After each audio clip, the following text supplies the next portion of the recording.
আপনার বাড়িটা খুব সুন্দর। এই বাড়িটার প্ল্যানটা আসলে কে করছে? এটা খুব একটা ইন্টারেস্টিং একটা স্টোরি। 5 আগস্টের আগেই কেন যেন ঢাকা ছেড়ে দেওয়ার সিদ্ধান্ত নিয়েছিলাম। আচ্ছা, মানে থাকবেন না ঢাকা, থাকবেন না গ্রামে থাকবেন? গ্রামে থাকবো, ওকে। কারণ ওইখানে আমাদের একটা ঐতিহ্য আছে। Right. ঢাকা থাকবো মানে ওই যে মানে আসা যাওয়া। আসা যাওয়ায় থাকবো, Right. কিন্তু এখন যেমন আগে যেমন ঢাকায় পার্মানেন্ট থাকতাম, তো এখন ঢাকায় আসা যাওয়ায় থাকবো।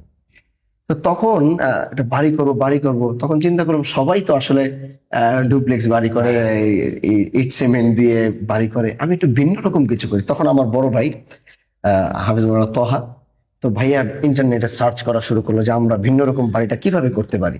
তো সার্চ করতে করতে করতে করতে তখন একটা কোম্পানি ছিল, ওই কোম্পানির ভিতর দেখলো যে এরা ইউরোপিয়ান স্টাইল বা আমেরিকান স্টাইল এই বাসাটা করে।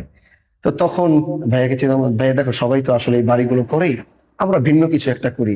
তা আমরা একটু তখন ওই প্ল্যানিং, তখন তাদের সাথে যোগাযোগ করি, এবং যোগাযোগ করার পরে আলহামদুলিল্লাহ তারপরে গিয়ে সেই বাসাটা ওই 5 আগস্ট যখন হয়, তখন বাসার কাজ 70% কমপ্লিট হয়েছিল। কি কি ম্যাটেরিয়াল ইউজ করা হয়েছে এবং কতদিন লাগছে?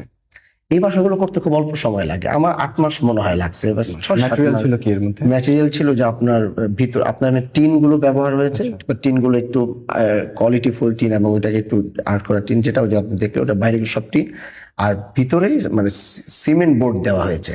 আচ্ছা, তো সেক্ষেত্রে আপনি বাইরে টিন, কিন্তু ভিতরে ঢুকলে আপনি এখন যেমন এখানে যেরকম মনে করতেছেন টাইলস, ভিতরে আপনার সেম এরকমই মনে হবে। বাট মানে কোনো বাইরের পাশটা হচ্ছে টিন। টিন দিয়ে করা, হ্যাঁ, আমার চারপাশে টিনই নাকি লুক লাইক টিন? না, টিনই, এটা লুক লাইক টিন, ওইটা টিন। মানে আমার বাসাটা, মানে আমি আমার নেতৃবৃন্দকে দিন বলছি যে ভাই আপনাদের বাসা কিন্তু চারপাশে দেয়াল আছে, আমার বাসার পাশে কিন্তু দেয়াল নাই, টিন দেওয়া কিন্তু এটা।